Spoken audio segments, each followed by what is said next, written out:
Но я прошел путь от уверенности в себе и высокомерия к вере. А вера – это противоположность страху. И это создало тот бесстрашный подход, который у меня есть. Я мыслю очень объемно. Я не мыслю черно-белыми линиями, на которые меня запрограммировали. И я мыслю полноцветно. Поэтому, когда я говорю, мне приходится описывать мысль 5 способами. Мы наслаждаемся едой, в состав которой входит множество приправ. Мы наслаждаемся музыкой, в которой используется множество инструментов. Поэтому, когда я говорю, это не напыщенная речь, а симфония идей. И когда ты собираешь их воедино, ты говоришь: «О, это все то, что объединяет нас». Да, я просто говорю правду, а говорить правду – безумие в мире, полном лжи. В этом-то все и дело. Так что теперь давай рассмотрим ситуацию, когда есть люди, у которых есть проблемы со мной, как сказал Канье Вестер. Они классифицируют мои мотивационные речи как напыщенные речи и тому подобное. Например, почему он это говорит, почему он это делает, бла-бла-бла. Я достиг того момента в своей жизни, когда моя яхта для шоу Трумана попала в картину. И я дошел до того момента, когда Майкл Джексон не сломался. Я достиг стеклянного потолка как творческая личность, как знаменитость. Когда я так говорю, это означает, что я хочу делать продукт. Я специалист по продукту. Не только одежда, но и дизайн бутылок с водой, архитектура. Все, что ты знаешь, о чем ты мог бы подумать. И я занимаюсь этим уже 10 лет. И я оглядываюсь вокруг и говорю: подожди секунду, здесь, в этом пространстве, нет никого, кто был бы похож на меня. А если это и так, то они тихие засранцы.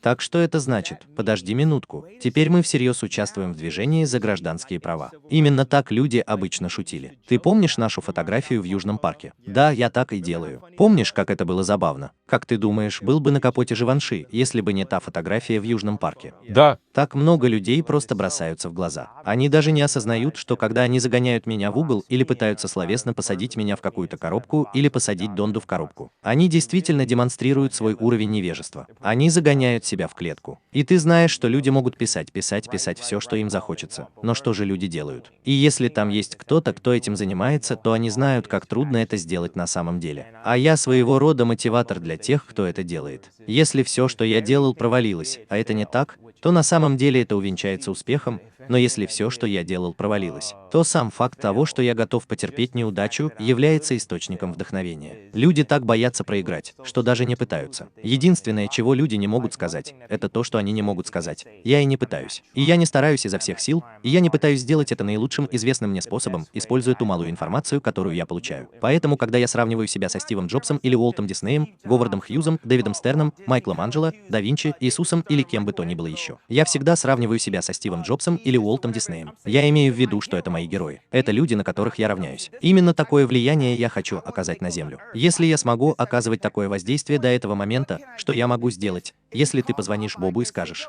«Эй, сделай ему укол». Если ты позвонишь Апре и скажешь: «Эй, поддержи этого ребенка». Его родители были педагогами. Он хочет заниматься образованием. Он хочет посмотреть на учебные программы и сказать: как нам это упростить? Именно то, что я сделал в музыке, я хочу применить к продукту. Я хочу применить к образованию. Именно это и есть цель моей компании Donut. Я мог бы завернуть все, что захочу, но без этой цепочки Рокфеллера, и Дэймон подарил мне эту цепочку Рокфеллера, и мы заключили контракт на запись. Мне все равно, сколько бит я продал кому бы то ни было, я не смог бы дойти до того, чтобы сделать Иисуса ходячим. А теперь, даже став знаменитостью, я достиг потолка. И то, как папарацци разговаривали со мной и моей семьей, тоже неуважительно. Ты понимаешь, о чем я говорю? Мы приносим миру хоть какую-то радость. Когда люди слышат мою музыку, они хорошо проводят время. И меня следует уважать как такового, когда я иду по улице. Не задавай мне вопросов о чем-то, что ты увидел в таблоидах. Не пытайся настроить меня против себя, потому что знаешь что? Тебе небезопасно находиться в зоопарке. Никогда не думай, что я хоть на секунду не из Чикаго. Когда я прохожу эти разные уровни, бывают моменты, когда я использую уверенность, когда я знаю, что я делаю, и я использую высокомерие, когда я не знаю, что я делаю. Но я бы предпочел использовать высокомерие, чем позволить кому-то принизить мое представление о себе, потому что это то, что удерживает население. Я ухожу. Надежда действительно помогает нам выжить. Но я перешел от уверенности, высокомерия к вере. А вера – это противоположность страху. И это создало тот бесстрашный подход, который у меня есть. И именно это сейчас сделало меня бесстрашным лидером, каким я и являюсь. Я словно превратился в лидера. Каким, как всегда знала моя мама, я буду, когда дети ходили за мной в детский сад. Лидер, которого люди увидели, когда мы изменили звучание музыки, лидер, когда мы изменили индустрию кроссовок, лидер в том, что мы делаем с сельским хозяйством и приютами. Ты должен действовать, исходя из возможностей. Если у тебя есть возможность зарабатывать на жизнь именно тем, о чем ты мечтаешь, ты должен стремиться к этому в то время, когда это возможно. Если такой возможности нет, просто продолжай учиться как можно больше, чтобы когда придет время, ты стал еще лучше в той мечте, которая у тебя была. Я продолжаю повторять, что не хочу затрагивать эту тему слишком долго, потому что я мог бы начать, знаете ли, плакать. Но я бы подумал, что моя мама отдала бы каждую премию Грэмми BT, каждую награду за то, чтобы ее сын получил докторскую степень, поскольку она была доктором наук. На Запад. Ты трудоголик? Ты всегда работаешь? Нет, на самом деле я много спал во время работы над проектом. Пока они записывались, я провел 1,5 года после того, как выписался из больницы, и я ходил в магазин звукозаписи Amoeba и просто начинал нарезать сэмплы, и это очень помогало. Потому что я не был сыт, ура. Я не знаю, нахожусь ли я сейчас в полном восторге, лучше это или хуже, неважно, но просто послушать эти песни, попробовать их и вернуться в то время, когда мне было 14 лет. В дом моей мамы было целебным занятием. И к тому времени уже пришло время это делать. Для выпуска альбомов у нас в Yeezy Sound есть целая команда, которая поможет прийти и поиграть на барабанах, поможет с текстами песен, поможет с припевами. И я бы дал примерно 6-7 людям идеи, которые я хочу использовать в песне, и я просто пошел бы спать.